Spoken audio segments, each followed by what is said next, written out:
Ladies and gentlemen, tuan-tuan dan puan-puan, it's our pleasure to be here for the panel session number 3, second day of our eNED 2020. The topic for today is the day after tomorrow, sharing of experiences by exporters during a time of crisis. We really hope that you will enjoy our session and benefit from what we will be discussing. Okay, let me introduce our panelists for today. On my far right is Mr. Tan Yong Ming, CEO and co-founder of We Build Easy Sdn Bhd. And next to him is Mr. Sia Kian Hao, Managing Director and founder of Heng Hiap Industries Sdn Bhd. And next to Mr. Sia is Mr. Harith Ridwan, Director and CEO of One Tech Sdn Bhd. And next to me is Puan Alida Muhammad Said, COO Energy Quest Sdn Bhd. Okay, let me go through the flow of our session for today. First, after introducing the panelists, each of them will be given about 5 minutes to explain about their respective companies, overview the nature of business, and what kind of engagement they have had with Matrade, and the activities or initiatives during COVID-19, and also the snapshot or overview of their initial thoughts on the topic. Next, round 2, we will go deeper on each of these companies and the way and some ideas on how they deal with current crisis, COVID-19 in particular, for their business continuity. This involves discussion on the strategy of handling the crisis and possibly outcome of the crisis. Third round, a discussion on their views, future holds for Malaysian exporters, not only for their companies, but also for Malaysian exporters in general.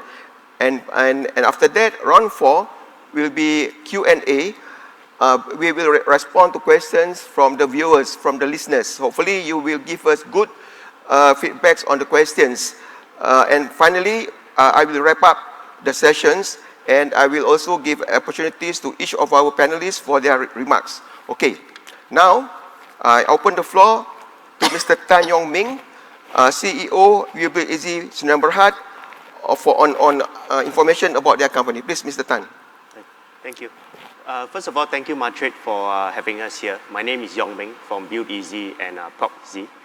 Basically, what we do, we have 2 different divisions. We basically do property. So we market Malaysian and Vietnamese property all over the world, actually globally in a few countries. And we also provide interior design and renovation services. So the third thing that we do, that we just introduced because of COVID, was our property marketing arm, whereby we are employing immersive and emerging technologies such as virtual reality, hologram, augmented reality to actually help bring the home buying experience directly to your home, although you can't travel to the respective countries. So essentially, in a nutshell, this is what we do: the pre-marketing, the sales, and the post-sales part of the property journey for every customer. Thank you. Okay? Yeah. Okay. Furthermore, on We Build Easy, there's some information about We Build Easy Sdn Bhd. Their nature of business. May I give the information to our listeners, to viewers? You reshape and innovate the interior design industry through providing virtual reality for design. Yes. You provided services, 3D technology, using 3D technology, that using Google, Yep. that your clients, particularly for houses, housing accommodation and offices, residentials, Yep. can decide in terms of virtual reality, the ID part, including the color scheme, the furniture and everything. That is very significant. And also, you not only that, you further assist them taking care of the renovation processes, right? And this is very convenient. This is not, as far as I know, not many companies doing this, providing these services. This is very good opportunity. And according to your experiences, you are highly qualified, and I suspect that you are below 30. That's very encouraging, particularly now for us to encourage our youth to be involved in export businesses, okay? And furthermore, as I understand it, you also win. You won SME Entrepreneurship Awards, ASEAN Rice Ball Startup Awards, and also Gold Award Persatuan Arkitek Malaysia. And with Madrid, you have experienced our facilities, GoX Yes. and MDG.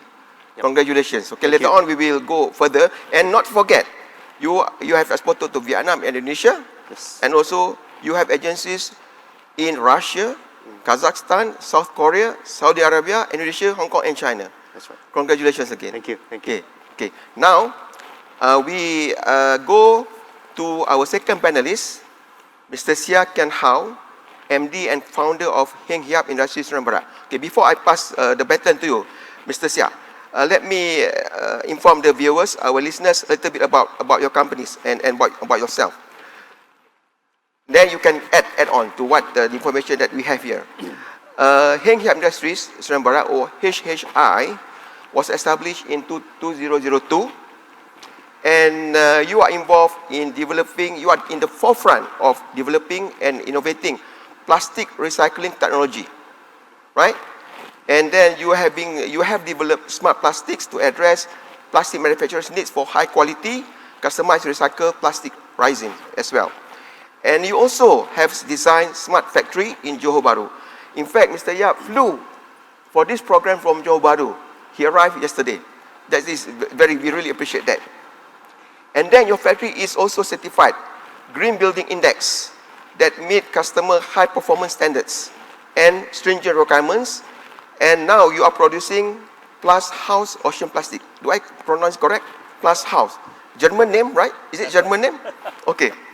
Then implementing full track and trace program. Maybe you want to elaborate. What is track and trace program later on? And then, significantly, you have exported to 33 countries globally, including China, Japan, Australia, India, and multiple countries in Europe. That's really good, impressive.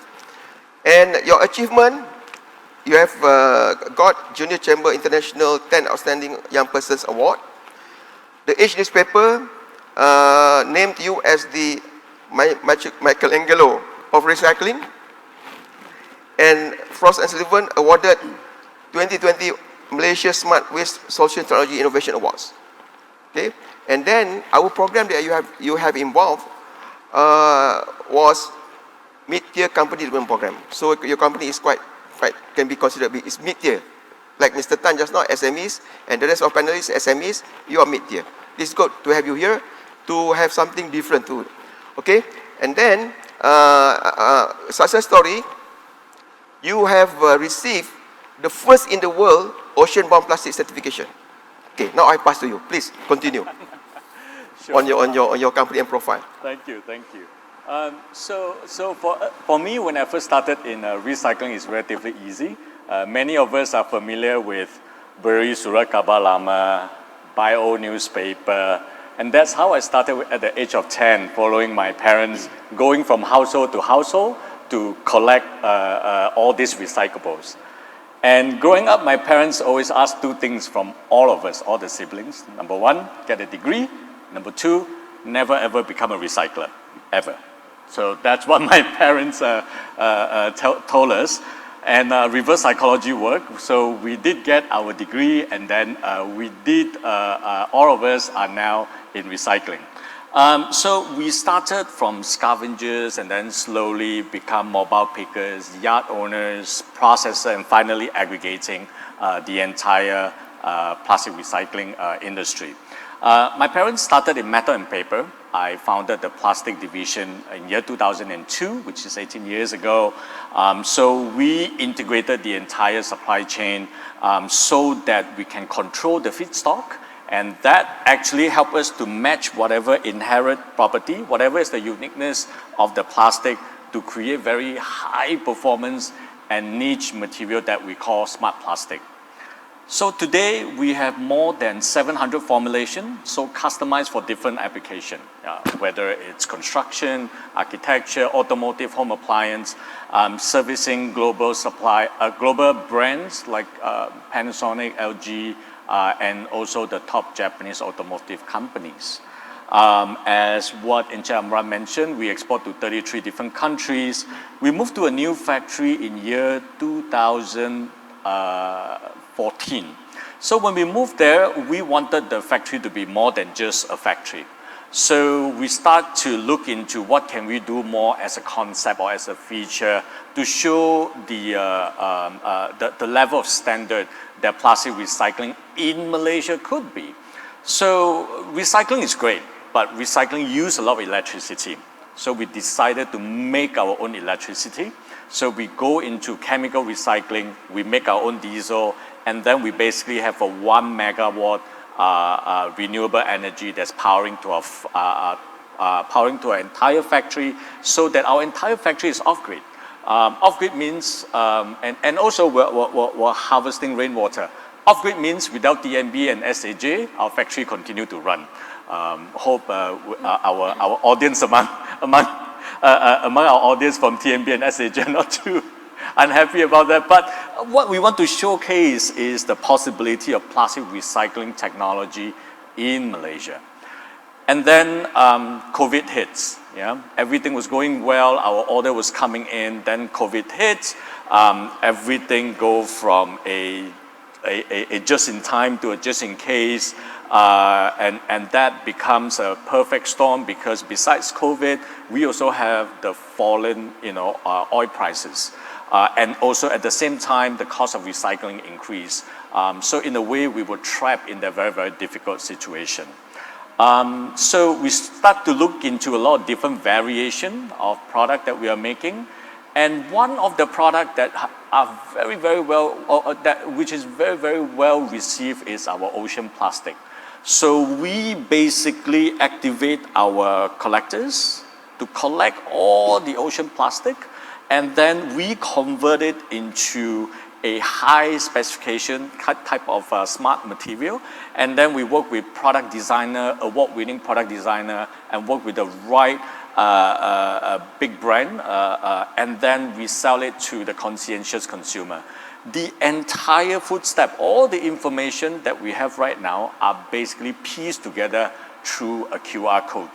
So when you buy a chair, you have 10 different chairs. When you scan it, 10 different chairs will actually give you 10 different biographies, so to speak. One will have chairs that come from Tioman, the other one come from Mantanani Island, and the other one come from Pulau Rawa, so on and so forth. So we are able to give that food step, that food traceability that consumer nowadays cares about. So we spot a big trend in plastic consumption. No longer that consumer would use plastic, just want it only to be the cheapest, better, or the smartest, but consumer actually want to know more about the sustainability part of it. As our deputy CEO mentioned earlier on, consumer care about the sustainability content. The plastic that I'm using, where does it come from? Where does it go? And we basically build a solution, a digital solution around that to basically create the value. And the whole idea is to make sure that every piece of plastic you recycle is a piece of ocean you save to fight marine pollution. So I'll stop my intro there. Okay. Back to you, Amran. Excellent, Mr. Sia. Thank you. Right on time. It is interesting because, as you may already know, Madrid is also propagating the program called SAFE, Sustainability Action Value for Exporters. And interestingly, yesterday we had at least one company also practicing sustainability in their exports activities, and today at least we have two. And next is Mr. Harith Ridwan, CEO and Director of One Tax Barat, also I believe practicing sustainability.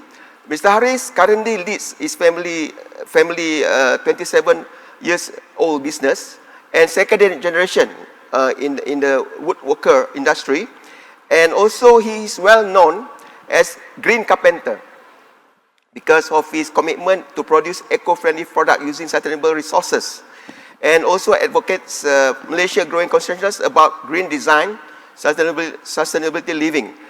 Dapo is one of his brand that founded in 2015, and apart from that, Mr. Harith also under his own program, Green Hammer program. This is Mr. Green Carpenter, no Green Hammer. Great. Initiated and aimed at guiding local communities as well as industry players on how timber products can progress towards sustainability. So not only he's involved in export business, but also in NGO activities. That is lauded, really lauded, and hope more of our exporters be involved in this kind of activities, partly to do sustainability as part of their businesses. And he also advocated holistic approach to green manufacturing, from sourcing of materials, design, finishing, packaging, and all the way to waste management. And as other speakers earlier, he also gained various awards, winning recognitions from local and international bodies for his green manufacturing activities. And he also founder of Malaysia's first program for the endorsement of forest certification, or in short, PEFC certified. And he won Asia's first PEFC certified fashion wear accessories brand, Oran and Bula. I pronounce it right? Oran and Bula. And obtained G-Mark from Japan Good Design Awards in 2018. He experienced Matrix facilitation programs, GoX and MDG. Okay, please, I pass the baton to you, Mr. Harris, to explain more about your company. Okay. Hello? Okay. Thank you very much for the lengthy introduction. So I'm Haris. I'm also known as the Green Carpenter. I have been in manufacturing since I was 10 years old. So when school holidays, people go holiday, I have to work at the factory. So I used to don't like the experience. But as I grow older, I see that those things are quite important for me growing up.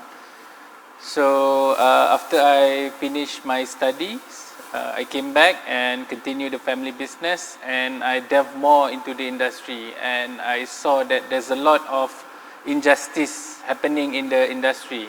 Like for example, wood manufacturing has also have always been seen as not caring about the environment, always been seen as contributing to the deforestation rate of Malaysia, always being seen as affecting habitats of animals. So there's a lot of connotation of stigma that is being associated with the industry. And I've done my research in terms of, is there anybody doing anything about it? And I found out not many are looking into this or really care about sustainability in the wood industry. So I decided to use the platform that I have, which is the business, to experiment with green manufacturing. And at that time, I don't know what is green furniture.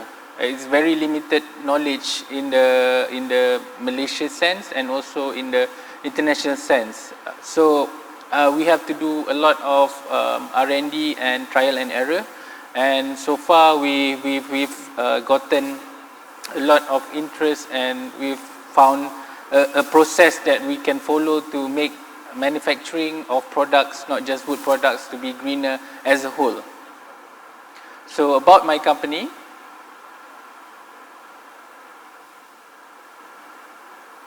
it's not working. Oh, okay, sorry. So One Tap Malaysia Sdn Bhd, established in 1993. So this year we celebrated 27 years. I'm the first of 10 siblings, and now 6 of us are in the business. Since 1996 to 2019, our cumulative sale is 70 million, and we primarily focus on interior design and fit out, so and green products, green wood products such as furniture, homeware, and corporate gifts. So we have 2 business. The legacy business, we are a G7 contractor, so we do a lot of large-scale interior projects, 20-story floors, 100 rooms, and those kind of things. And also we supply a lot to the government as well in terms of furniture and interior. When I took over the family business, we decided to branch out or diversify. So our new business focuses on open market and export. So we are PEFC certified, which is a European certification that states that our wood comes from sustainable forests, and we are right now championing PEFC for more manufacturers that is involved in wood to be certified. So a PEFC certification basically is a chain of custody. So each part of the process, from the forest to the sawmiller to the manufacturer, are being certified, and they follow strict guidelines so that the traceability and sustainability is being done properly. And we have 5 retail brands, and 3 of it have been IP'd, and we also do export. So these are a few of the brands that we are currently pushing. HGC, or Harizinga Brenter, is a furniture brand that focuses a lot on recycled wood or other sustainable resources, and focusing on home and office furniture. For Dapo, the first PEFC certified homeware brand in Malaysia, we focus on small items, homewares, officewares, and also corporate gifts. Nokta is a designer furniture brand where we work a lot with designers locally and international. We work with designers from Italy, Japan, to name a few, and focuses more on the export market. Another brand that we founded in 2018, can't remember. So Oran and Bula. So Oran and Bula is the first PEFC certified fashion accessory brand in Asia. We know for a fact that fashion is one of the most unsustainable industry. So what we want to show, or what we want to introduce or advocate, that you can do fashion in a sustainable way. So with all the brands, we now parked it under the Green Factory. So the Green Factory is an online platform where we sell our products, and also in the future we will also have offerings from other locally manufactured products that is following sustainable guidelines.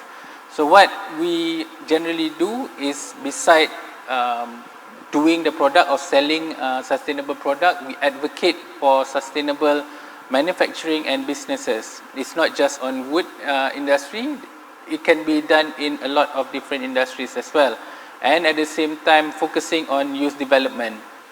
And hopefully we want to aim for Malaysia becoming a sourcing hub for sustainable products and design.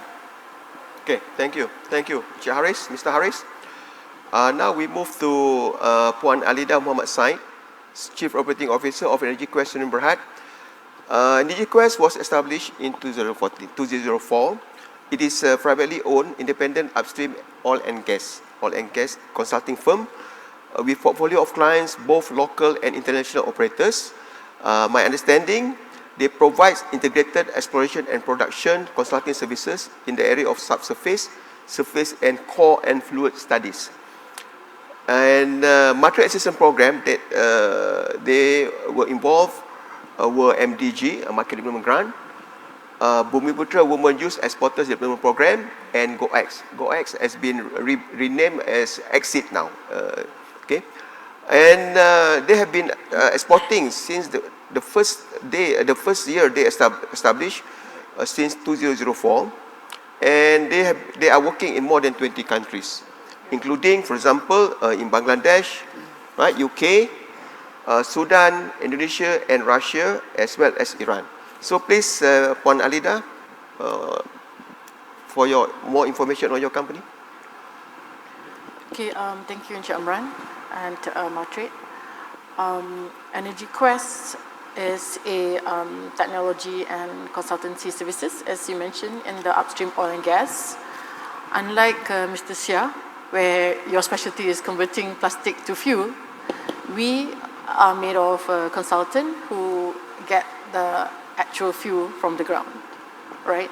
So our services For the last 16 years, for example, we have been operating in Malaysia as well as you mentioned, 20 other countries who use our technical services, for example.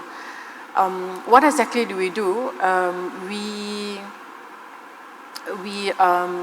locate hydrocarbon in the ground, right?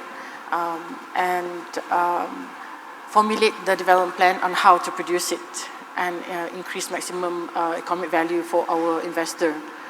So we have about 20 to 30 consultants in Energy Quest, of which come from various disciplines, mainly the geoscientists, reservoir and production engineer, as well as petroleum economist.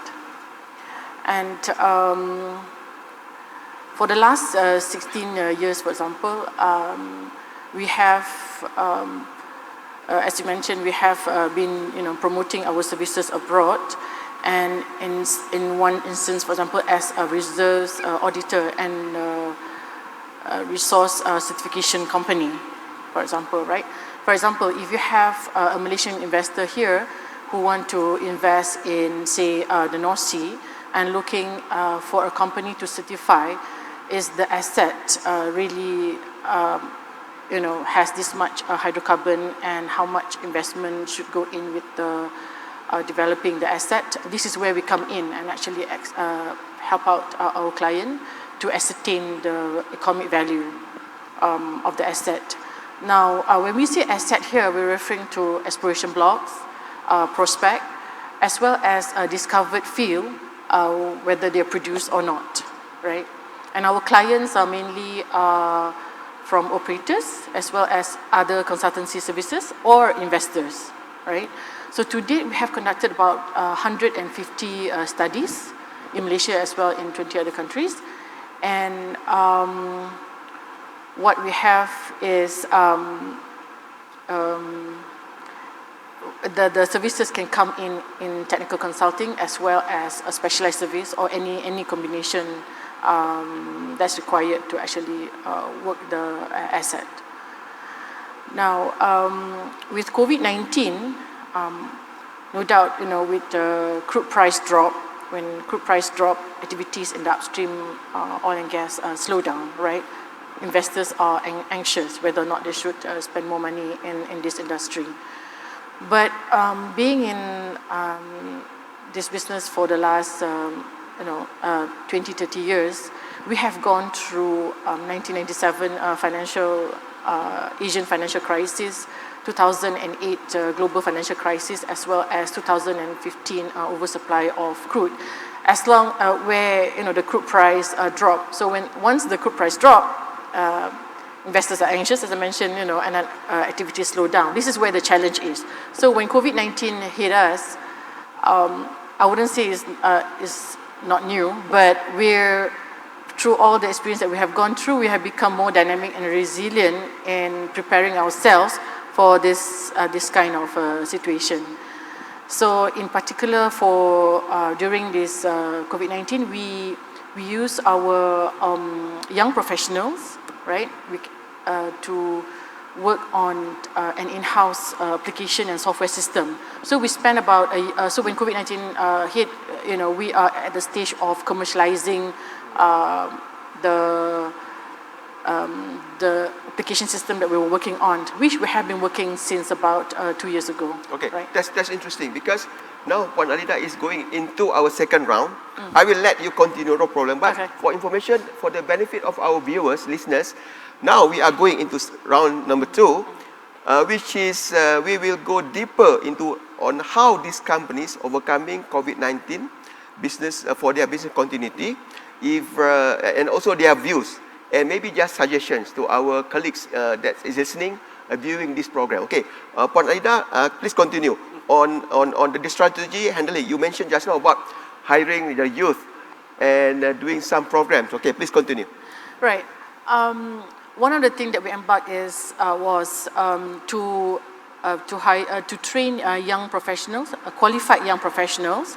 So we took it upon ourselves as a Malaysian company to develop and to groom our own young professionals. There's a lot of them who are out there who are qualified.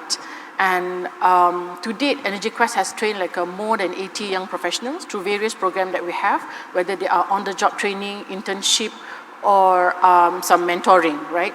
In this particular, during this period, during the COVID-19, we launched a graduate trainee program, if you will, where we at least at the minimum provide an experience for the young professionals to be interviewed, right? To go through the whole process, and we had about 6 to 10 of them that we hired, and for digital transformation, it's almost inevitable to actually go with the young people because this is where their expertise are. You know, they were born with the laptop, together with the laptop. So they are the group that, we should work with, right? But at the same time, the experience can come in and guide and mentor and provide the subject matter expert, as on the side. So yes, with these young people, we have worked on. We are coming up with this system and application to be commercialized. It's called Asset Integrated Monetization System, where we have studied that our clients, some of our clients have a situation where they have, like, for example, let's say they have 50 assets, right, 50 fields. How do they rank and monetize this asset? What are the plan, and how do they rank and schedule them? So this tool is put together, starting with that idea, but now it has expanded to include about 10 modules also. It has a technical and commercial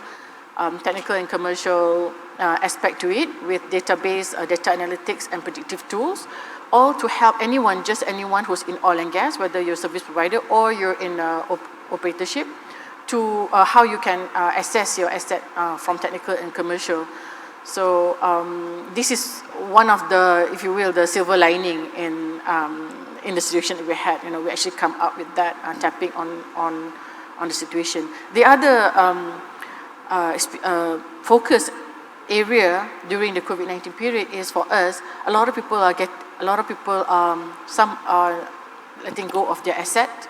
So a lot of asset or field or prospect that are actually out there for grabs. If anyone here with millions of dollars, you can actually check those out. And who do you call? This is where you call Energy Quest, because that's what we do. So we intensify our capability and also our promotion as a reserves audit and resource classification, certification company, which, by the way, is acknowledged by Bursa Malaysia. We have, for example, one work that we did in 2013 when Sapura Kencana Petroleum acquired the new field asset. We were the one who actually did the evaluation, and we had many others. In fact, just as of last month, we just completed one where a Malaysian investor wanted to invest in Indonesia, and then they have spent X amount of money, and they came in to say to us to validate the asset before they spend more money, right? So that's to give a glimpse on what we've done during this period, actually. So resource certification as well as the application, the system application. And of course, there are other initiatives. That's good, excellent. So if I want to summarize it, possibly you are hiring new talent according to the needs of the current situation, and also for future by having the graduates training program. Right. And also you digitalize, Right. digital transformation. Right. So our companies, colleagues, exporters or businesses out there who are still afraid of IT, please understand it. Please, it is a positive value added for your company. The world is going forward into it, so it is not avoidable. Like it or not, you have to dive into this IT world doing the digital transformation. And thirdly, you rank and prioritize assets or potential clients, how to utilize them better. And lastly, intensify initiative and providing a value proposition to your clients during COVID. Right. Okay, excellent. Anything else to add? If not, then I move to... Okay, that's good. So now, can I move to Mr. Harith? Mr. Harith, please.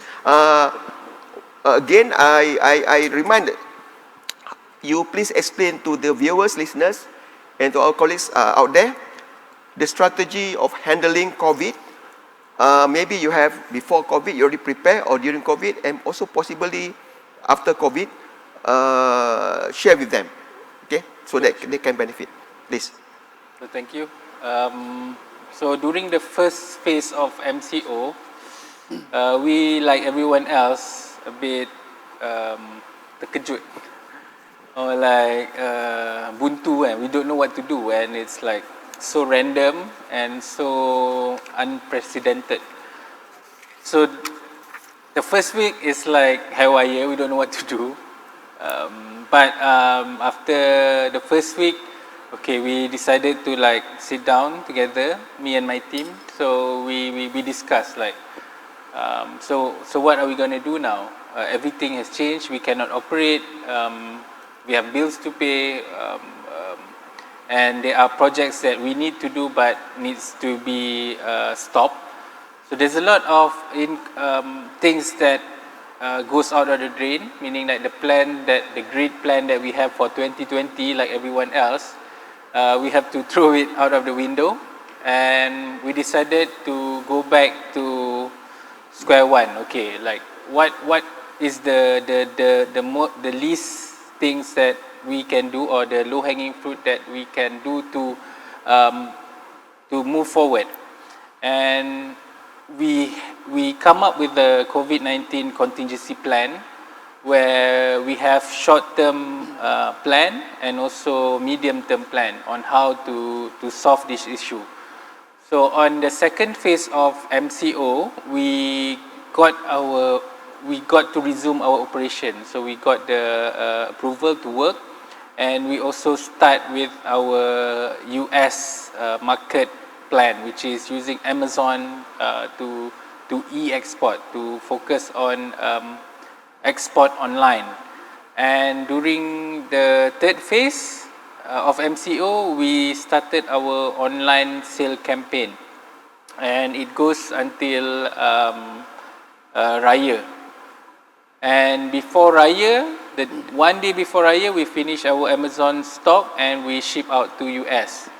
So during the sale plan, the sale or the Raya sale, in a way, we recorded highest monthly online sale, as we focus a lot on home equipment like kitchenware, and also we focus a lot on work from home stuff, like things that people can use for their home to do work.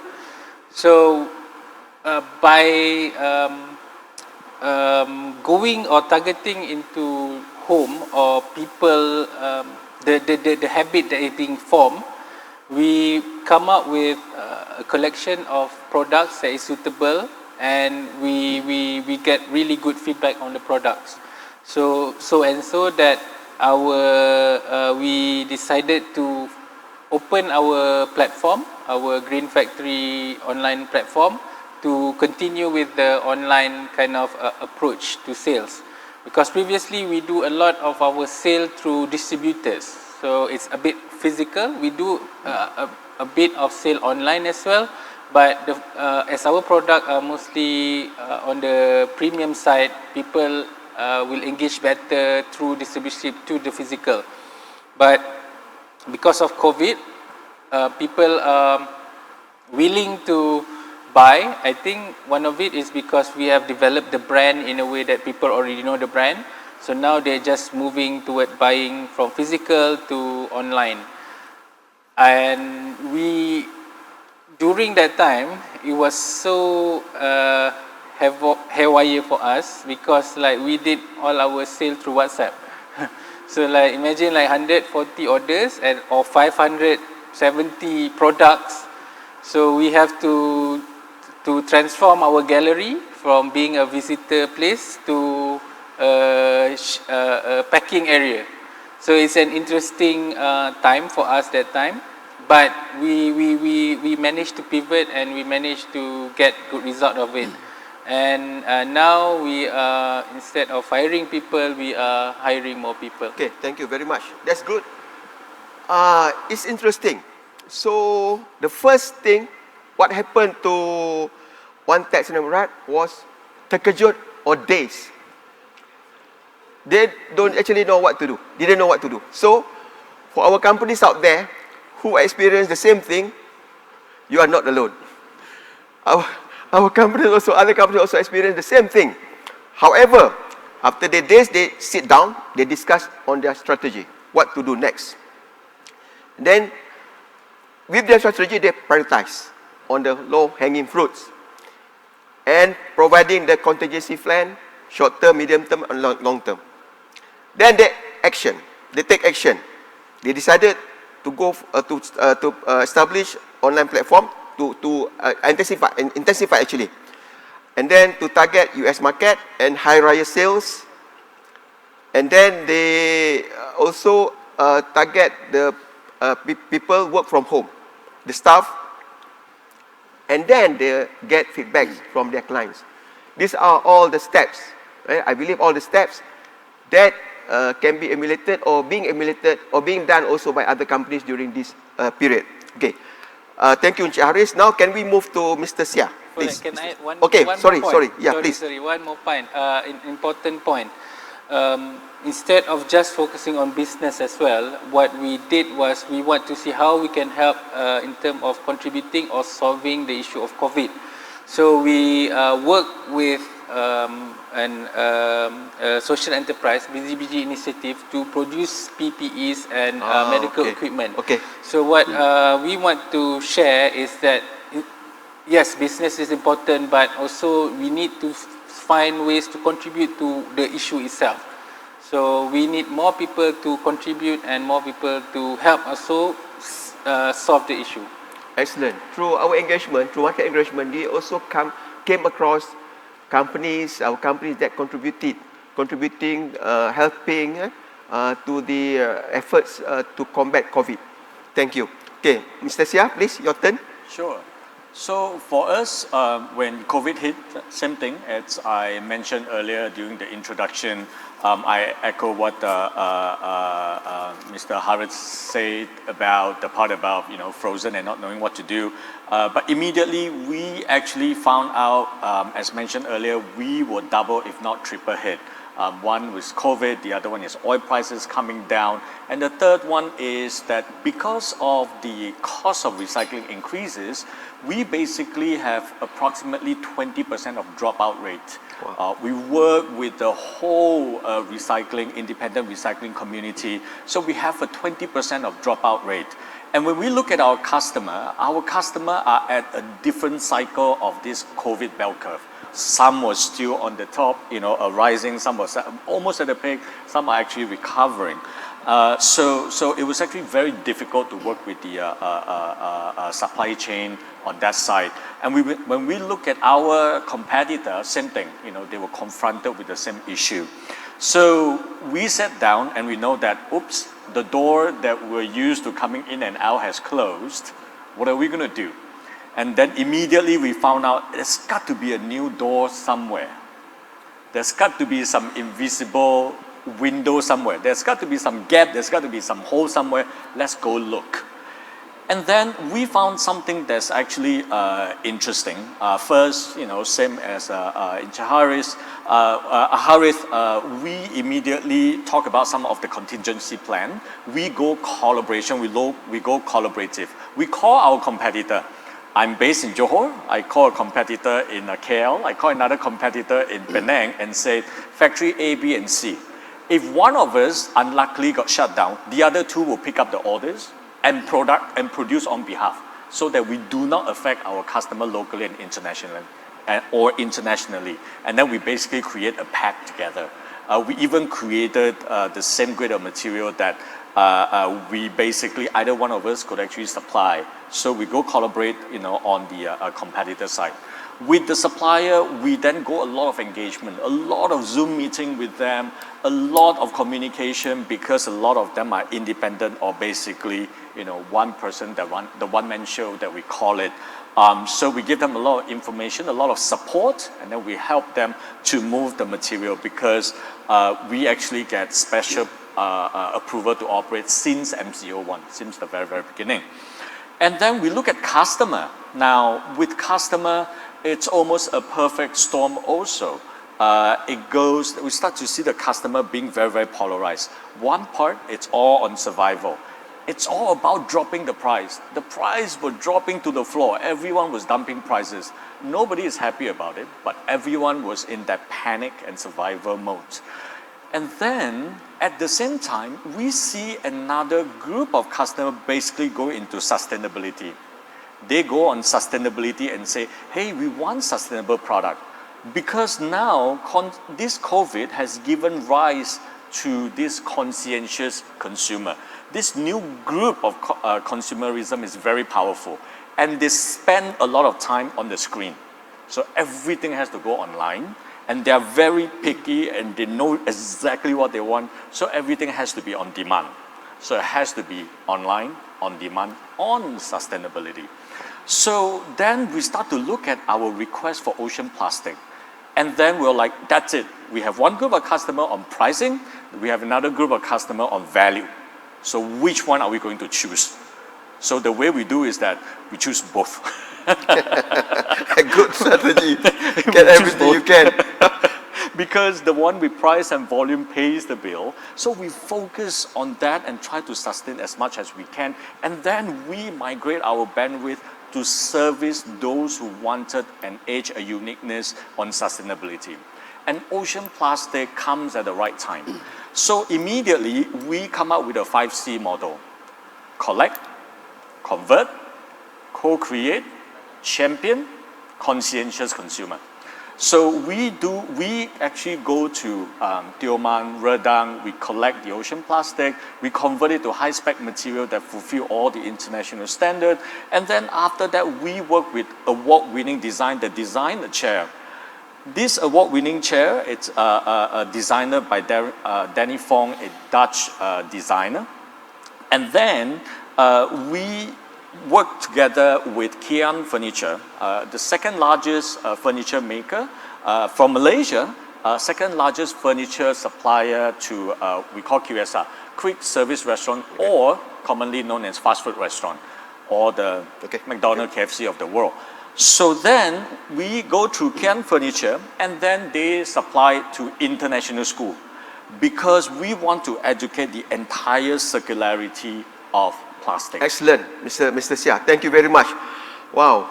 At this juncture, I hope that our listeners and viewers and our colleagues out there have learned quite a lot. Okay. So I summarize what Mr. Sia mentioned. They experienced supply chain disruption. There's many of us, I believe, experience the same thing. But they're looking for new invisible windows. There's a good term. Meaning new opportunity that they might not be known to them before. And then, like Mr. Hafiz just now, and also Puan Alida, contingency plan. Particularly collaboration with competitors. Do you believe that? Working closely with competitors. This is very important because if you are an exporter, not only in Malaysia during crisis, there will be the needs for you to collaborate with competitors. Your competitors producing the same products or offering the same services because the market out there is so huge. One company, you cannot be able to cater to all the demand there. So that's important, interesting. Collaborating with competitors. And then creating a pack. Working together, because if you don't do that, everybody will die, perhaps. Now, then you sharing each other's strengths and overcome the weaknesses. Very good. That's the spirit we want in our Malaysian companies, particularly exporters. And then intensify communication, particularly with your clients, and exchange information. That is good. And then you securitize or re-evaluate your customers. Interesting, survivor, there are two types, survivor, which is very concerned on pricing, and value add customers, which are more towards quality or sustainability. You choose both. And then you also introduce this 5 Cs models. Okay, that's very good, very good. Now, We pass to Mr. Tan, please. Yep, thank We Build Easy. Sure. Share your So, experiences. I think, let me just start off by saying that I think none of us here and nobody was prepared for COVID to hit. And all of us were just grasping at whatever we could to initially be on survival mode. And then after that, start to come up with contingency plan. So I think for us, for the first 2 weeks, we were actually a little bit excited when we had MCO. And the reason being was this, think about it, right? A lot of us are so used to our everyday life. We are rushing around, we're so stressed. We have so many meetings. But how often is it that we can actually stay home sometimes, relax?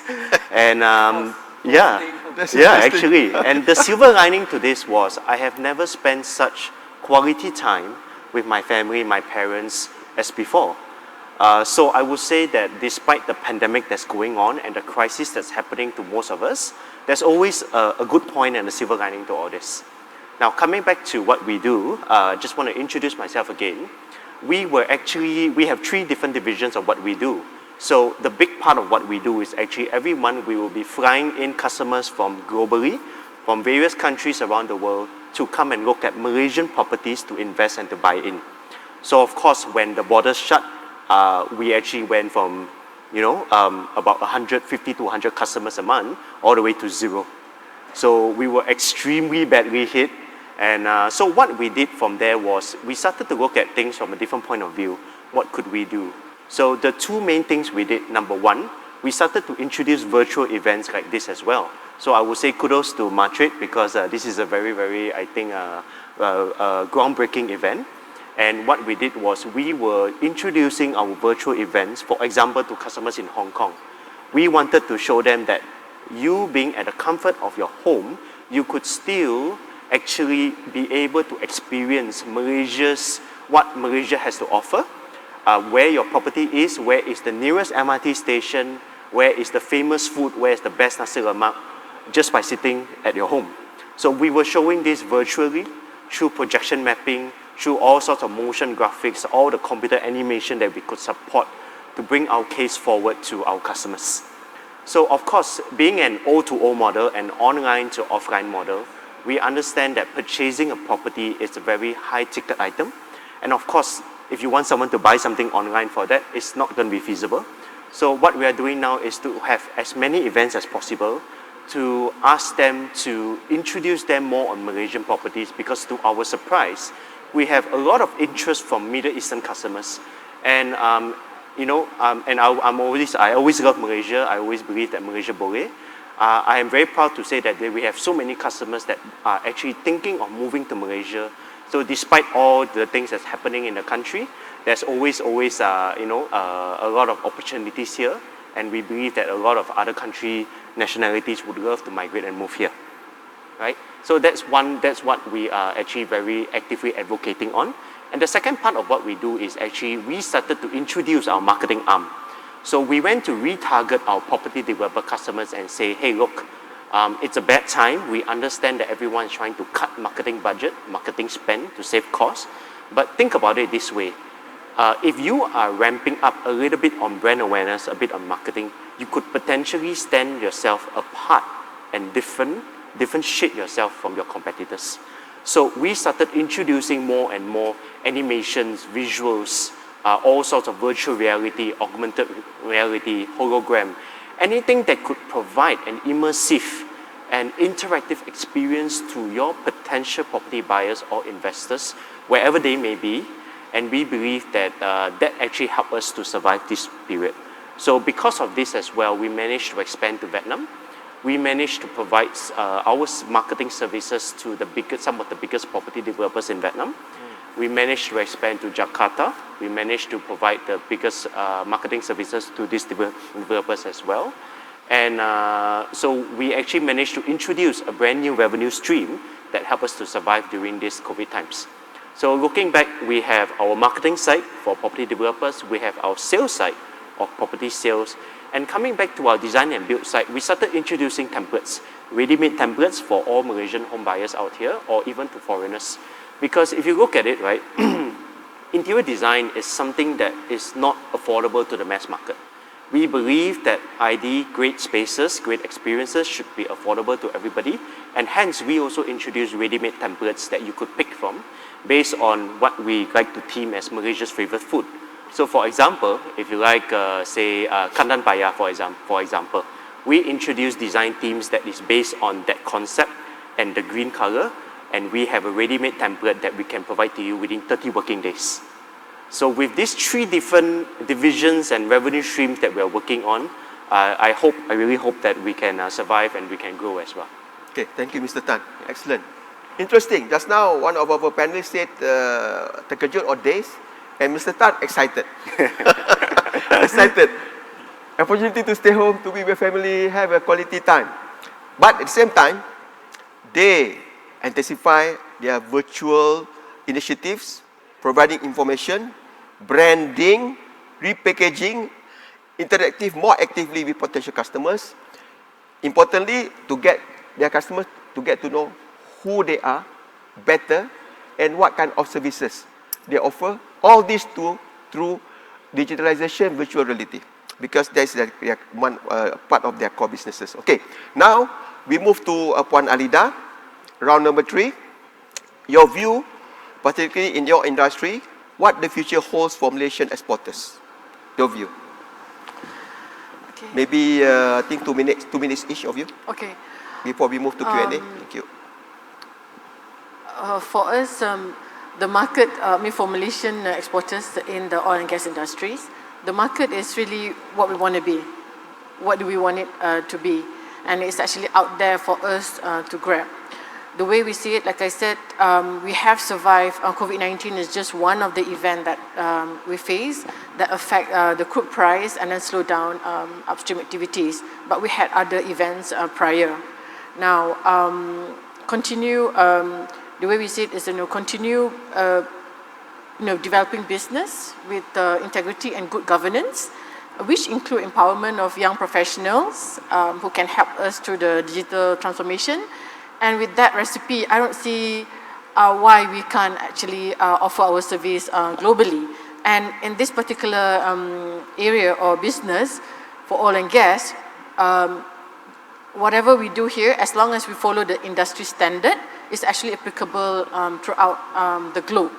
So if you're good here, you should also be good abroad. And once you're excellent, no one can deny your service. Yeah. Right. Okay. So I guess the quick message for me would be, go out there and grab the market. It's all for us. Thank you, Puan Alida. Mr. Harith, your view? What the future holds for Malaysian exporters, particularly in your business? I will talk more in terms of 2 industry. One would be the sustainability industry. So sustainability, the green economy. So the green economy is growing year by year. We normally see mostly the growth are being in the developed countries like US, Europe, Australia, Japan. But now we are seeing more local or Malaysian, the Malaysian people buying into this green. So in Malaysia's situation, it's not about awareness anymore. We have done research and survey that in general, people in Malaysia know what green is and they want to buy green. So the issue is not whether the awareness, or it's not about people should be buying green or not. The thing is people want to buy green products. The problem is 2 things. One is availability, whether it's available in the market or not. Like for example, if you want to buy a green speaker, for example, is there a green alternative in the market? That is one. And then 2, is it affordable? So affordability and availability of the products. So that's why now we want more businesses in Malaysia to focus on the green product offering, because people want green product. It's a sunrise industry, so there's a lot of growth in the industry itself.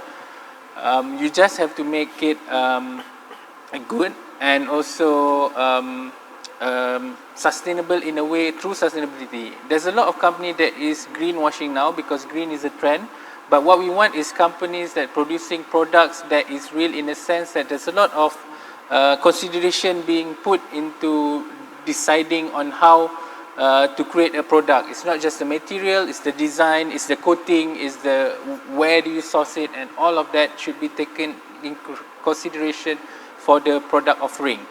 And also for my industry, specifically the wood industry, aside from those two things, the third one is design. Green products need to be well designed. A lot of green businesses said that Malaysia have not much interest in green, and a lot of this company closed down. But the thing is, you need to make your product look nice. Then that is how people buy it. So do look into all this issue when making your product or services. Okay, thank you, Sharis. Mr. Sia, can you please also give your view on the same thing, but also to include your view regarding the government roles for future Malaysian exporters? Sure. I think what I think is that we need to expand from a product-centric to a value-centric. So in the past, plastic, a lot of people look at it from a product-centric point of view, and it goes into a lot of time a price war type of situation. What we need to do is to expand out of it into a value creation. So as what we mentioned just now, our QR code basically will talk about the social compliance, the environmental compliance, and then also the whole traceability, the whole chain of custody that shows the authenticity. All this make a lot of impact, and so we have a very important strategy we call a ethics strategy: assurance, testing, inspection, and certification. So with that, we have to go through the entire roadmap so that whatever that we can do when the customer use the product in a collaborative model, so all 5C now are together, offering one value. It becomes a life cycle model. You're talking about ecosystem, The whole ecosystem. So when the whole ecosystem, we need to think about the meaning of it. Yeah, that's a huge value. We need to talk about basically, from the meaning point of view, and then what does the customer feel about that? So the entire experiential is very, very important. Consumer nowadays ask very different questions. So the experience of consuming that product, within that whole ecosystem is important. And the role by our government, our authorities, the our third agencies? one, certification. Now, the thing is that a lot of time, there are no standard. Yeah? If they are tough in industrial standard, easy, we'll do that. But what we have done right now is that we create our own standard along the way and make that package that as the de facto industrial standard. Now, if Malaysia will be the first that can come out with this standard, that rather than just service, as a solution, we are the first country in the world to offer recycling as a solution. To come up with a standard that other people can actually follow, I think that will put the country on the map. Good. Maybe something that you're right, because sometimes the private sector is more advanced because they are the players. They know better. In that case, for example, in your case, the standard, you might possibly work with other government agencies such as Standard Malaysia, SIRIM, on devising the standard. Okay, now Mr. Tan, also the same question, and also please comment also input on the role of our government, particularly on your visual part of the digitalization. Thank you. So first of all, I would say the keyword here is adaptability. It's how fast we adapt to the new normal. And second, I would say we all should try to go international. I would like to highlight here that the role of government agencies is actually extremely important for SMEs, whether big, small, medium companies. And I would like to state here, not because I'm invited by Matrade, but to be very honest here, without Matrade, there would be no possibility of us being able to work with our counterparts in other countries, being able to expand, to have new partnerships, and to bring in foreign clients to the country, to be very honest. I would say that Matrade was extremely helpful and beneficial in opening doors, curating a list of potential partners that we wanted to speak to. But having said that, also don't expect Matrade to do everything for you. I would say the main role of what they do is to curate the list, open the doors, and you have to then work on building that relationship and securing that deal or securing that partnership. So to me, I would say two things. We have to be adaptable. We have to do what it takes to survive with a view of the long-term future. And number two would be to look international. So we are we are actually a very service-orientated company. And I believe it doesn't mean that you have to have a product to be able to export overseas. We are able to export our services as well. And among the Southeast Asian region, Malaysian companies are thought of very high and highly regarded in the region. Thank you. Thank you. Interesting. Mr. Tan mentioned about services, exporting services. For the benefit of our viewers and all of you, we have a program under Services Export Fund. Maybe you want to look into that to assist our Malaysian companies to export their services. Okay. Now, ladies and gentlemen, tuan-tuan dan puan-puan, we go to round 4, section which is Q&A. So now we are open to questions. Any questions? We are waiting for questions. Our supporting services team is working on the question. Okay, the first question from Encik Ahmad Musa for Mr. Tan. We build easy. How you learn to adapt international customers' preferences, culture differences to AI experience, and for Mr. Sia, how you attract and retain local talents. Okay, please, Mr. Tan first. Okay. Well, first of all, thank you for the question. This is quite a hard and challenging question, actually. Okay. For different countries, the culture is different. The people are different, and everyone's preferences are different. So we usually try to localize as much as possible. Say, for example, just give you a very good example. The design that Malaysians like are very focused on what I would like to call Nordic Scandinavian feel, a very minimally small kind of feel. Maybe that would be something we prefer. But in Vietnam, they like what we call a very modern French vintage feel. So I would say that prior to us expanding overseas or taking a step there, we have to do our research. We have to speak to our counterparts in these countries to understand more about the market preferences, what are the local tastes, and then we adapt and provide our services to localize to our customers. Yeah, I hope that answers the question, actually. Good, short and swift. For the benefit of our viewers and listeners, Madrid, we have 46 offices overseas. We can assist you in trying to understand local culture, local way of doing businesses, local preferences, including also technicality, branding, certification, etc. Now, for Mr. Sia, how you attract and retain local talents? Yeah, our company, we are very vocal about our vision and our aspiration. Yeah, we believe that we can autopilot the plastic recycling industry among just businesses coming together within that 5C that we talk about. Yeah. With the involvement of that 5C and also support from government agency and all that, we believe that we can actually autopilot the entire recycling. And also with fighting for marine pollution with what we have come out with the 5C model, we wanted to migrate to the other 7 countries in ASEAN or in Asia, because out of the top 10 ocean polluting countries, 8 are here in Asia, minus Nigeria and also Egypt. So we basically talk to any young talents whoever that wants to make a change, change the world, change the way that we see plastic. When we talk about plastic pollution, the problem is with plastic or the problem is with pollution?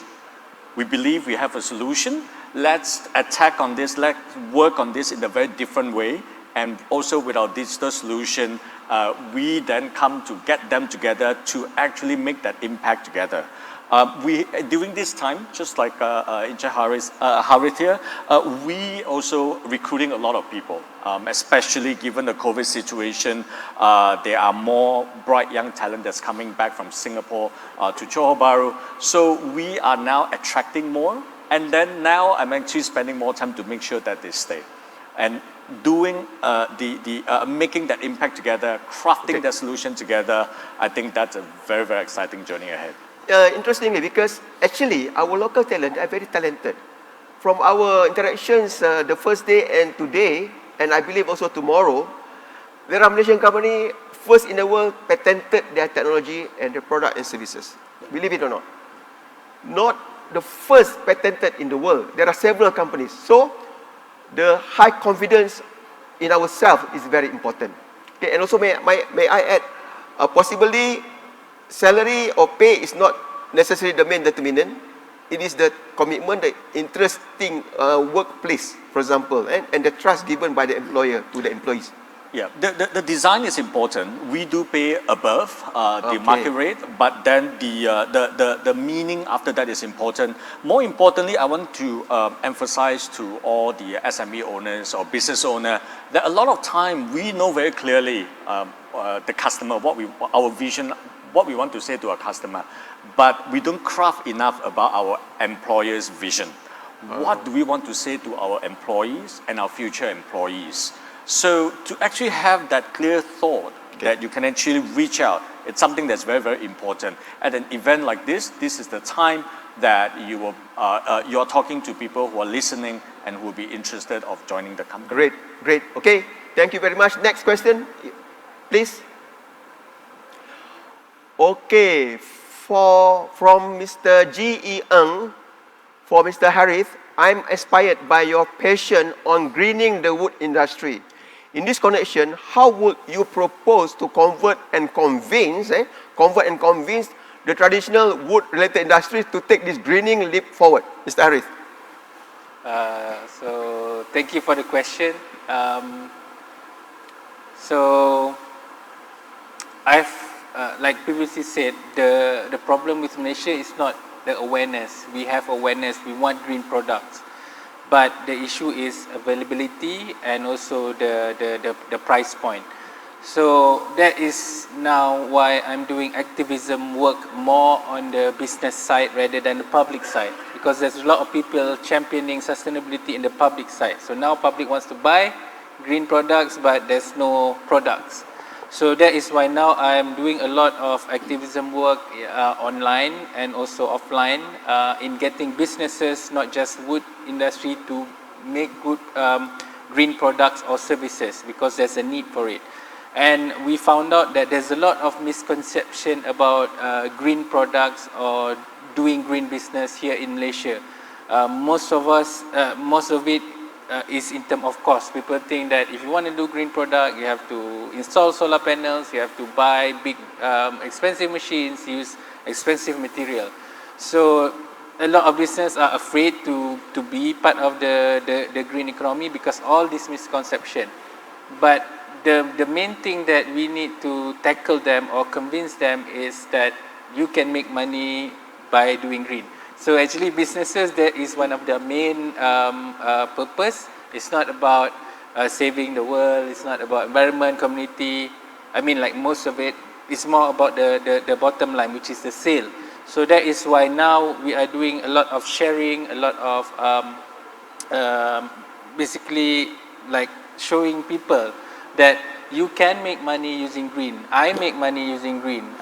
We use zero waste manufacturing. We are moving towards zero waste manufacturing. We use a lot of our small wood item, wood offcuts to make products. And a few of our products that we developed from the zero waste system become our best seller. So we use our waste, which is the cost of being paid, and to increase our revenue stream. So there's a lot of things like rainwater harvesting, like in my office, in my gallery, we use light harvesting. So during the day, we don't need to use any lighting. So you save on electricity.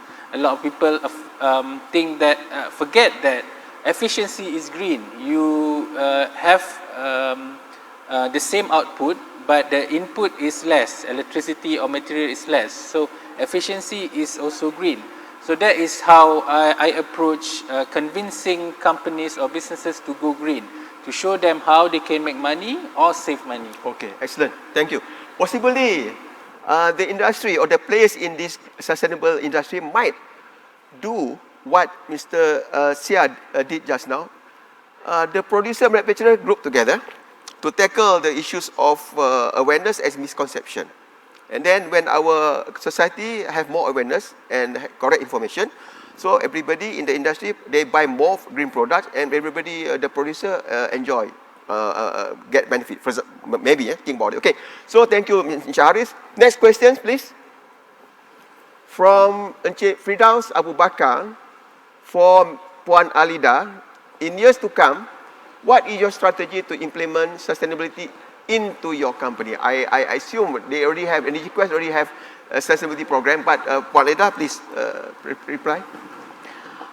Again, thank you for the question. As we know that for consultancy services, there's up and down. And when we first got into the business, we realized the need and the importance to try to establish a base revenue stream to sustain ourselves. And one of the initiatives that we're working on or have been working on is to have a strategic partnership with a potential asset owner. So when an asset owner or an operator has a field, like for example, the field goes on production for 10, 15 years, and we have been wanting to actually get on board and say that we are the technical consultant of choice, of which then our revenue stream will go as long as the field is there, like for 10, 15 years. So we've been trying to get onto that revenue stream to sustain ourselves. The other thing also is to create ourselves a niche capability. One is we also champion in the exploration work of allocating unconventional hydrocarbon like the CBM. So we must see that we are also, once you're niche, there's also another source of sustainability, right, where people will actually look out for you. So our team is the pioneer in this unconventional hydrocarbon, in particular the coal-bed methane, some work done in Sabah. And I guess the other thing also is another source of revenue that which I mentioned earlier is on this application system and software that we are working on. We cannot wait to commercialize. In fact, next week is our another attempt to get a grant to commercialize it, right? And then it has, and that application itself has about 10, 15 modules of which we can develop, and that can be our source of, to sustain ourselves as well. Okay, yep. Thank you. Hopefully, Mr. Firdaus Abu Bakar, they answered the question. And I would like to remind our listeners and viewers, Matrix, we have a program called SAVE, Sustainability Action for Value for Exporters. And we are encouraging our exporters to instill sustainability values in their operations, in their businesses, in product and services, because we see that, we believe that is the moving forward for our exporters. Okay, next question, please. From Mr. Raja Ali for Mr. Tan, what is your advice? Oh, advice again. Okay, good. What is your advice to Malaysian SMEs? Now, you get free advice. Our listeners, viewers, you get free advice. People say good things that might be able to do, your company might be able to do. Okay, the question is, what is your advice to Malaysian SMEs in dealing with Matrix officers abroad? Okay. Now, instead of Matrix answering, our private sector, you hear from their own mouth, Mr. Tan especially. Proceed, Mr. Tan. So what we usually do is, first of all, we have to come to Matrix here to introduce ourselves. They need to know who we are. From then on, we would be able to obtain typically the email or contact details of the Matrix officers in the respective countries. Say, for example, Kazakhstan, for example. We would usually have to email in, and but please bear in mind the response time might take a little while because there's only 1 or 2 officers to deal with so many SME companies. So you need to be a little bit patient, a little bit persistent in your inquiries with them. But once they reply you, I would say typically the process is quite efficient. They would take a few days to come up with a curated list of potential partners that you're looking for. You just have to let them know when are you coming, what date, when will you be there, and who are you looking to meet, and they will do their best to actually facilitate or arrange a meeting for you. I would say that in some countries where language might be a barrier, for example, say Vietnam, Kazakhstan, for example, there are cases whereby they have help in the sense of introducing or arranging for a translator to join in our meeting to help with facilitating the meeting as well. So, and in that aspect, I would like to say that was very, very helpful, and that actually help us secure a deal better. And most of the times, you are allowed to have your meetings in the Matrix trade offices or the respective I would say, embassies in the country. And that goes a long way actually in establishing and improving credibility with yourself and your potential future partners, because it's somewhat like a semi-official representation from a Malaysian company introduced by the Malaysian government. Thank you. Okay, thank you, Mr. Tan. Can I add? Okay, please, Encik Arif boleh add. No problem, can add. Can I add up? Okay. Okay. We are not promoting ourselves. Our company is helping us to promote our services. Please, okay, Encik Arif. So I've been working with Matric for quite some time, since I was younger as well, because my parents also involved in Matric program. So what I found out is like, one, it's very helpful to have them on your side in terms of entering a market. However, they have limitation, like Mr. Tan said, in terms of manpower, and what I see is more in terms of industry specific, because they have to manage a lot of industries. So what your company does might be different than what they might think is suitable. So the best way to work with them is to do your own research. Like for us, we focus on designer green products. So we don't want to meet with buyers that wants to buy mass-produced products. So that is why you have to be specific in what you require and do your own research, because they have limited numbers of people working for a lot of different industries. So do your homework, find maybe a list of potential, but they will help in terms of contacting and opening doors to them. So that is one of the small tweak that we should do, instead of just relying 100% on who they arrange us to meet. Okay, Encik Arif, thank you for highlighting that. What it means that it is important for you to inform Matric officers, even in Kuala Lumpur or in our branches in Johor Bahru, Kota Kinabalu, Kuching, Pulau Pinang, and also Kuala Terengganu, what you really want. Because we do business matching. If you provide specific, clear information on what you want, that's easier for us to assist you. Hopefully, Encik Ali companies is a Matric member, and all of you out there that is not yet, who is not yet Matric member, please register to experience, be able for us to reach to you and assist you. Okay, Mr. Siah, please. Sure. I think for us, being proactive is very important. Matric has a lot of different programs that will assist different type of profile of customer. A company, exporting companies that require Matric's assistance. One of the things that we've benefited a lot is actually exhibiting overseas. We exhibit at the biggest exhibition related to plastic, which is K-Fair. I have actually exhibited 3 times under Matric. That happens, once every 3 years. And then the other thing is that because of what we do that's truly unique, Matric will actually put us in different conference to be a speaker for that conference, and actually sponsor us to be a speaker for that conference, and that helped to get our words out to the important selected clientele. More importantly than not, we mentioned about mid-tier just now.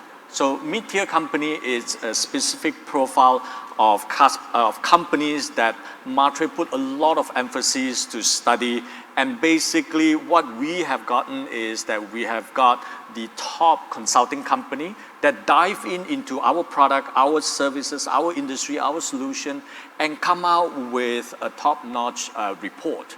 And for our case, our report was done by McKinsey.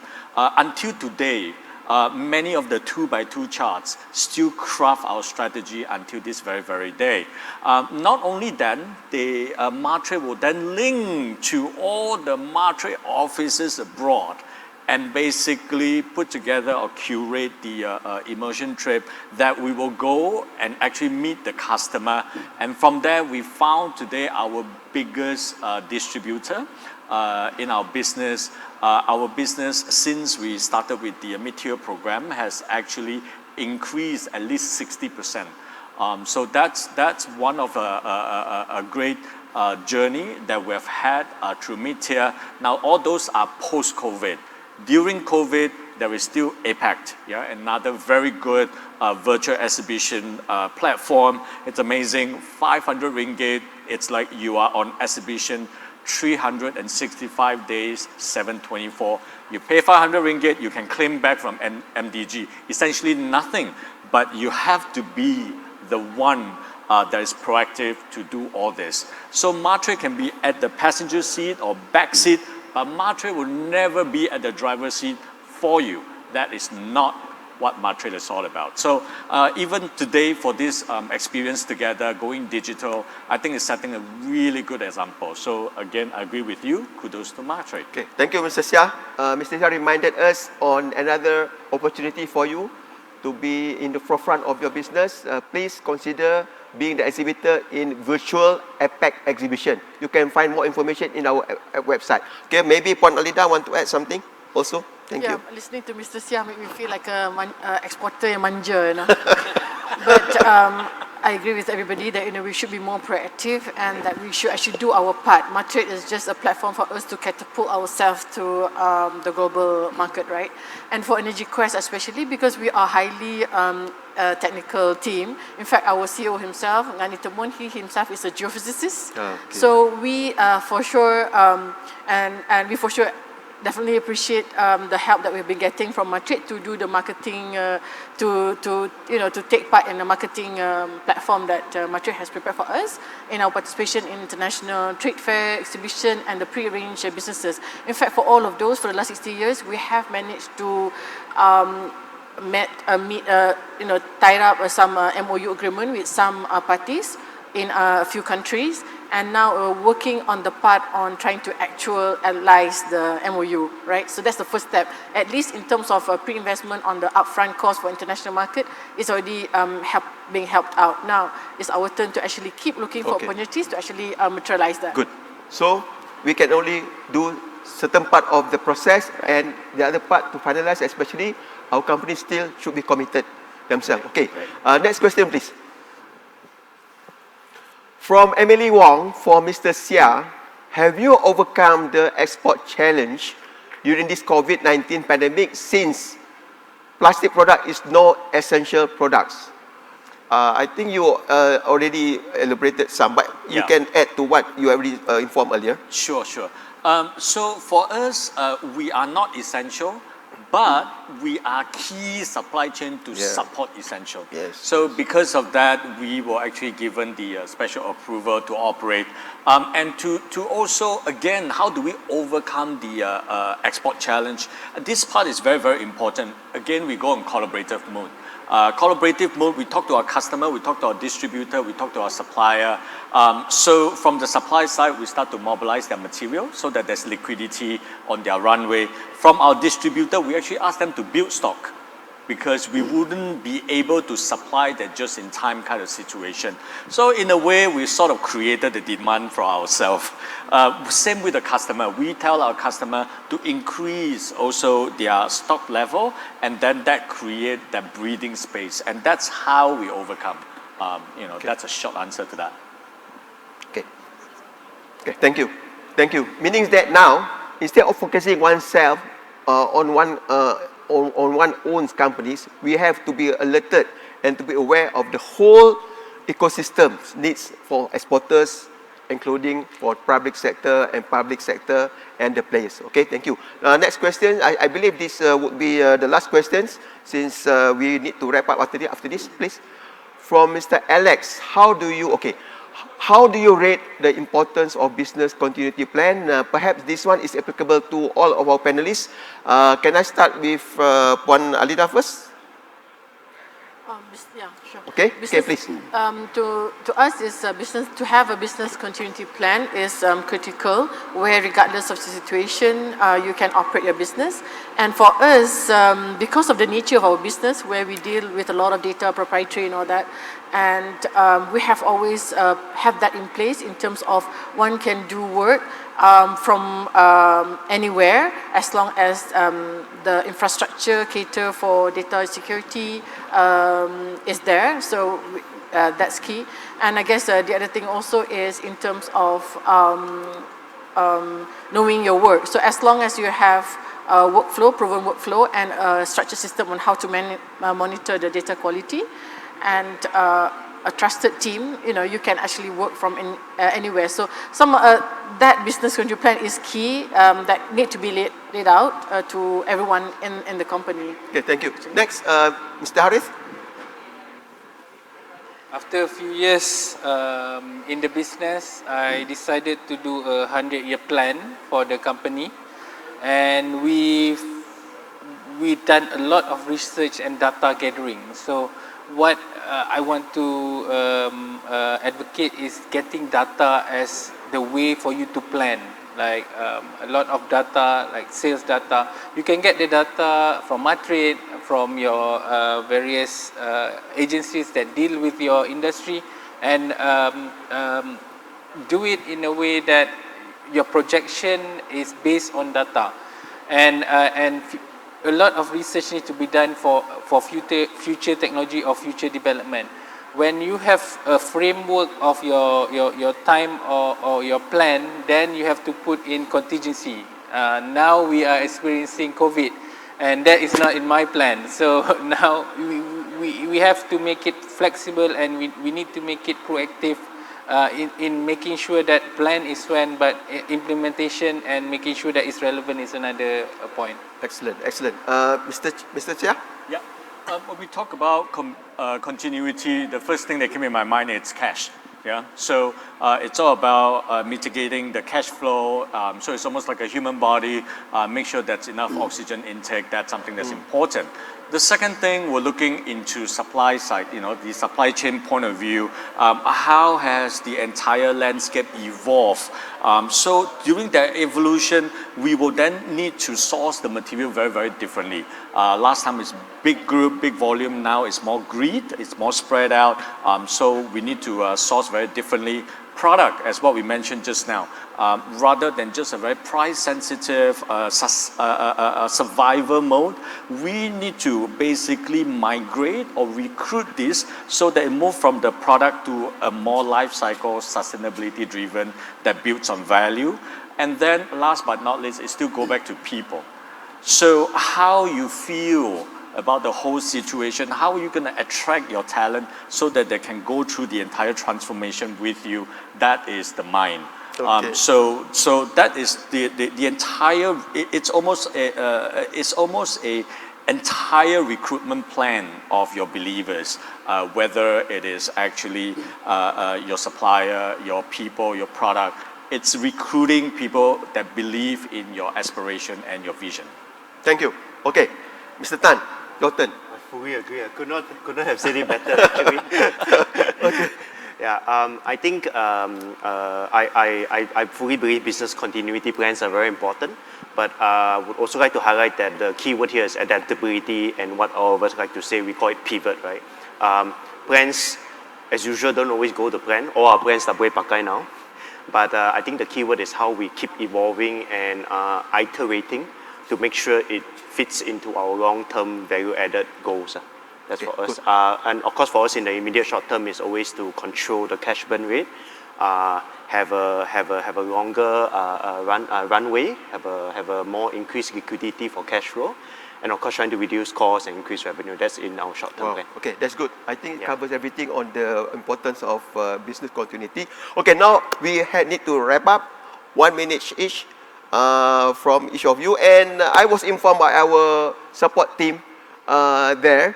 There are a lot of we have a lot of inquiries to get to know each of you. Maybe they want to follow up with some more advice or some points. So hopefully, maybe if you don't mind, each of you, I believe our listeners and viewers they want to contact you. So in this wrap-up session, you may want, if you agree, you may want to inform them how to contact you. You mention your email and phone number, something like that. Okay. So please, Mr. Tan, this is wrap-up session. You have to conclude. Okay, once again, I think on behalf of all participants here, we would like to thank Matrix for inviting us to speak and to share. I think what we're trying to do here is we're just sharing from experiences and the steps and the processes we took during this time. So I hope it was valuable and it's good sharing, and that everyone here can take away something from it.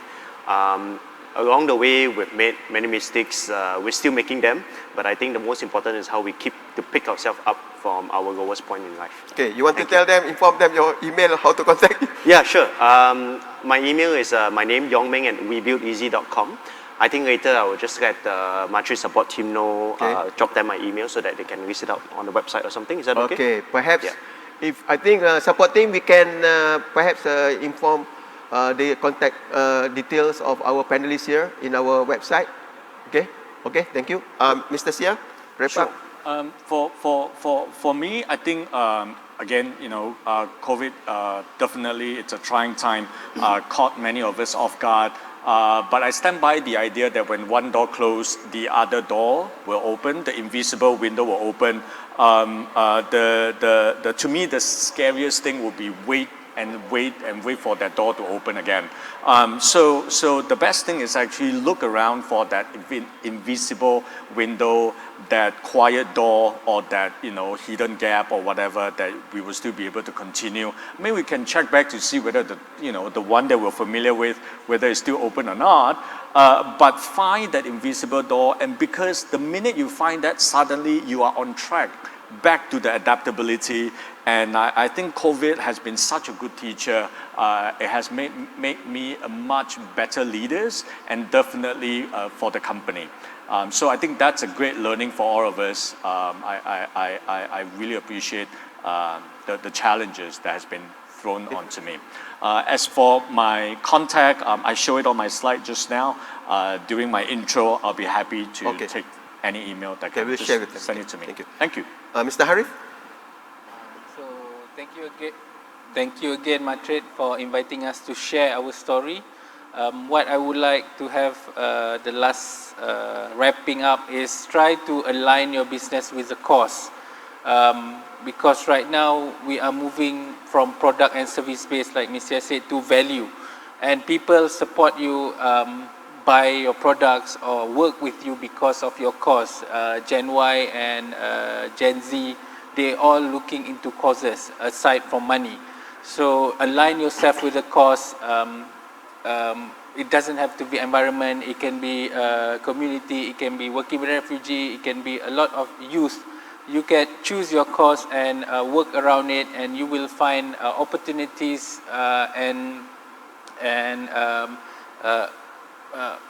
opportunities along the way. And whatever comes to you, try to keep calm and use your resource, use your team, use your network, use your suppliers to help you go through the wave. And for us, we are trying to create a community in Malaysia where our Facebook group is Green Design Malaysia, where our aspiration is for Malaysia to be the sourcing hub for sustainable product and design. So do be part of the community and contribute to, in terms of asking questions, or if you have innovation or stories that you can share in the community, so that we can grow the community and ultimately make Malaysia a better place to be. Thank you. Now, Puan Alida. Okay, thank you. And my message would be during this trying time, this is actually the time to collaborate, to form a strategic partnership. And when doing so, in other words, also a time to eat humble pie.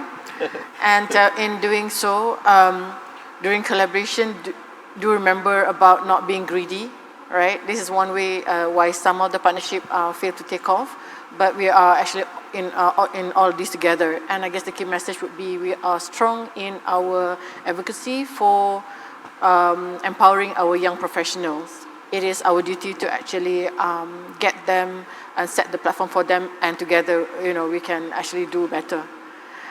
As for how I can be contacted, it's very easy. It's just my name, Alida, ALLIDA, and then at ngquest.com.my, or just type ngquest Sdn Bhd. We'll make it available to the... Right. Okay, thank you. Okay, thank you. Okay, summing up.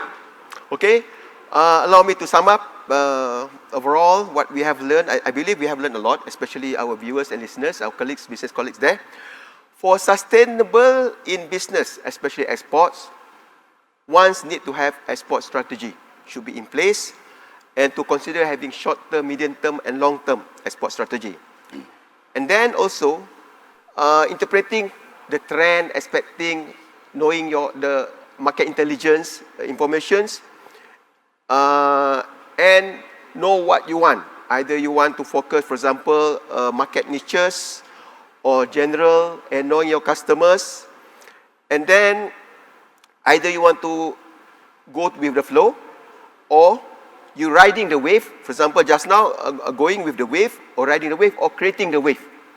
And I believe all of them, they practicing all of these strategies, which is making them successful.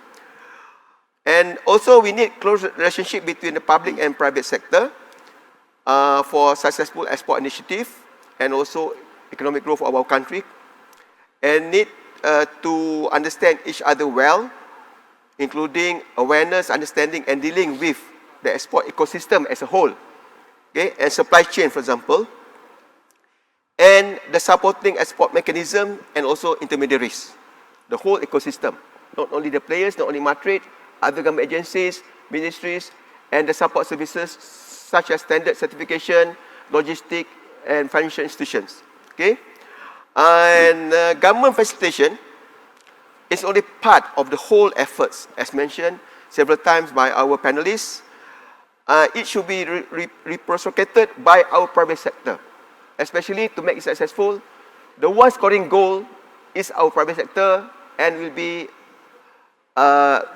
benefiting the whole country and our economic growth.